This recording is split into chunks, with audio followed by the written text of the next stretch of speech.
My name is Mike Van Ham. I'm the president and principal environmental scientist with Silvis Environmental. We're an environmental consulting company and contracting company, and our work specializes in residuals management. So we research, recommend, and implement beneficial residuals management solutions. So what does that mean? There's a lot of R's in there: recommend, research, residuals. Residuals are the byproducts that are generated as a result of any kind of treatment process. So for instance, municipal wastewater treatment produces biosolids. That's treated sewage sludge that can be used. An abattoir would have blood and meat products. Pulp mills generate an ash product or a pulp and paper mill sludge. Landfills would generate a landfill leachate, so you can have liquid, you can have solids, and all of these residuals, I call them residuals rather than wastes, because I think of anything that has inherent value should be used for that value, and that's where Silvis comes in. We work kind of as 20th century alchemists or transmutation. Like we look at something that it has, or people perceive to have, no worth. It's a waste product, and we look to find in that material, through analysis of the chemical and physical and biological characteristics, what attributes, what beautiful attributes are hidden within that material. And then the best of both worlds is if we can take that material and combine it with another waste product or another residual, and we can create something that has inherent value over any one of the individual materials aside. So it's kind of an industrial ecology perspective.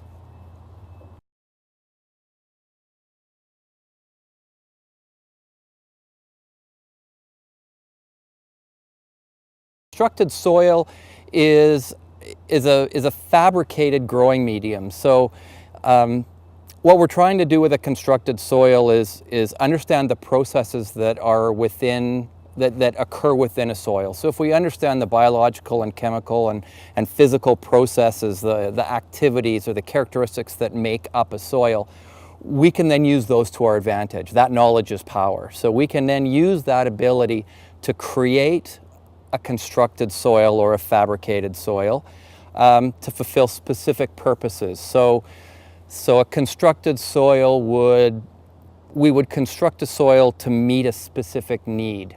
And there can be all different kinds of uses for constructed soils. Let's say I'm a landfill manager and I generate a landfill leachate. A landfill leachate is a residual that's generated from a landfill. Water goes in, moves through the landfill. It has to be treated before it leaves the landfill, and typically it's discharged to the aquatic environment. So it would be discharged to our fish-bearing streams, for instance. The landfill operator would like to be able to treat this landfill leachate. Landfill leachate is typically very high in ammonia, form of nitrogen. And so we need to find a way to reduce the amount of ammonia in that leachate. And we're also discharging it to the watercourse when ammonia and fish don't get along really well. So one opportunity would be, okay, well, let's fabricate a soil. Let's create a constructed soil that we'll use on top of the landfill. So rather than discharging the leachate to the ocean or to a water body, we can create a constructed soil, a fabricated soil, and we'll use maybe chipped wood waste that's brought to the landfill. We'll use dredged river sand. That would be a waste product, a potential waste product. Wood waste, which is not really a waste, but a carbon source. Municipal biosolids from a wastewater treatment plant. And we can combine those together in the right ratios. We're modifying carbon to nitrogen ratios. We're modifying the porosity of the system to create a soil that is inherently nutrient deficient, so it lacks nitrogen, right? It's not a typical soil. It's a constructed soil. It's fabricated for a purpose. So now we can plant into that soil fast-growing trees like willow trees or poplar trees that have a really high water demand and also a high nutrient demand. Then we'll take that leachate, and rather than discharge it to the ocean, we'll irrigate it back on top of the landfill, fulfilling the needs of the plants as far as their moisture requirements, their water requirements, but as well we're fertilizing them with the same ammonia that's in that leachate, because that constructed soil that we've made is deficient in nitrogen, right? So we've got the ability with the organic matter that's there and the porosity that's there to store the ammonia as it moves through the soil profile, allowing the plants and the microorganisms in the soil time to take that up and take it up into the trees and assimilate it. And then if we're lucky, we cut down those trees, use those as a wood source, mix them with some more biosolids and some more dredged river sand, make some more constructed soil, put it on top of the landfill next door or the cell next door, and do the same thing over again.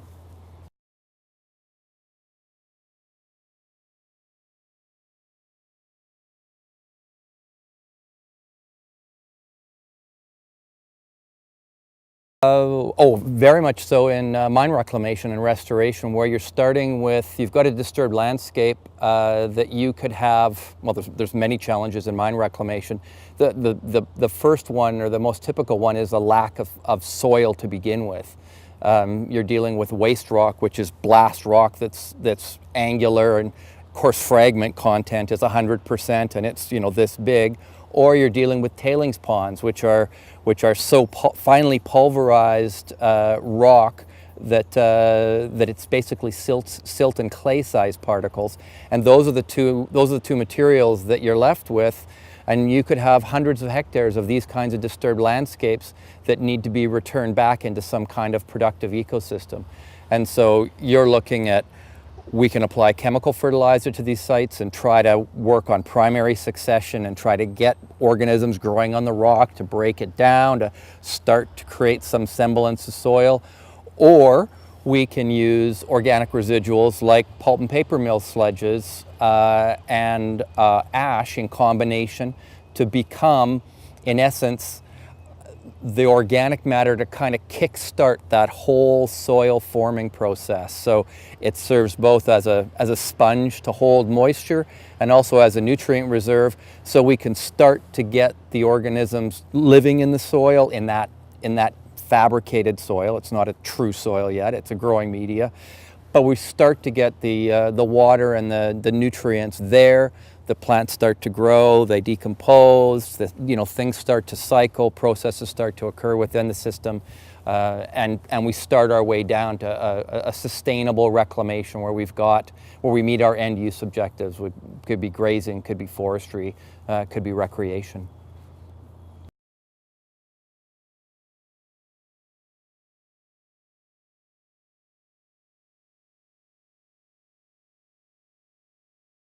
Constructed soils are important. Constructed soils are sexy, and they're sexy because it's a synergy. What it does is it pulls together and allows you to pull together all of the knowledge of a host of different disciplines. So it pulls together chemistry, physics, biology, land use, vegetation, hydraulics. It pulls together all of these disciplines. It pulls them all together, and you're able to use materials. And you're able to use materials, and you understand the processes inherent that are going on within the soil, and you get to use those to your advantage. So you get to say, like, look, I can solve environmental challenges.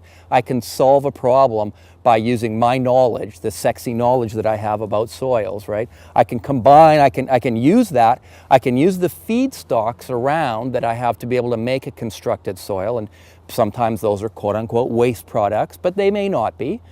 But it's cool if they are, because then you're using waste products or residuals to create something that has inherent value that you're using to do good things for you, like to treat landfill leachate, or to solve acid rock drainage, or to reclaim a mine site. That's the sexy part.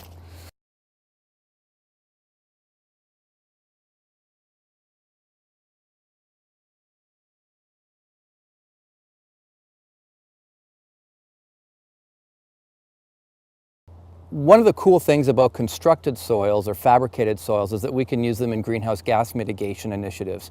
So, albeit a soil can store carbon, it's an excellent store of carbon, we can create a structured soil, a fabricated soil from residuals that can create the right habitat for methanotropic bacteria. So what are the methanotropic bacteria? Methanotropic bacteria consume methane. Methane is a really, really strong greenhouse gas. Our landfills emit lots of methane. They're the single largest anthropogenic point source of methane that we have, right? And they're centralized. They're on landfills. Landfills generate methane. We cover them with membranes to prevent the methane from coming through it. Then we poke holes in it and capture a lot of it with wells, but they're still very, very, very leaky.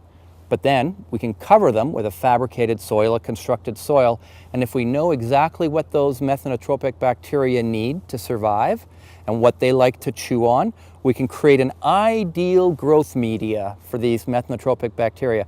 Doesn't prevent trees from growing, from vegetation from coming in, but we create that. The objective is to treat that methane. And as the leaky methane, or as the methane, the fugitive methane, because it's escaped, right? It's fugitive methane. It's escaped from out of the landfill. The fugitive methane moves through this constructed soil barrier, this constructed soil horizon on top of the membrane. The methanotropic bacteria go at it, chew it away, and they turn it into carbon dioxide. Still a greenhouse gas, but it's way better than methane as a greenhouse gas.